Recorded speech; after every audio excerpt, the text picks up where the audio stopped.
Hello everyone, today I will show you how to generate custom sound effects using Elevenlabs AI. And here's how it's done. First, log into your Elevenlabs dashboard. Once you're there, look at the left side menu and under the Create section, you'll find the option for sound effects. Click on it to go to the sound effects page. On this page, you will see a text box where you can enter a prompt for the sound effect you want to create. Let's try a quick example. Let us generate the sound of a baby crying for milk. But before you click Generate Sound Effects, there is something important to note. By clicking on two icons below the text box, you can customize the duration of the sound and how closely the AI follows your prompt.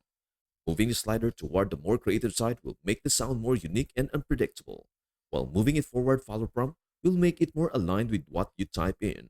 Once you hit Generate Sound Effects, Elevenlabs will create four different audio files for you. You can listen to them and pick the one you like best, then download it.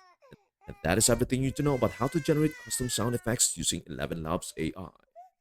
Before we end, may I humbly ask you a favor? Please do like, share, and subscribe to our channel. This means the world to us. Thank you so much for watching. We hope to see you in our next video.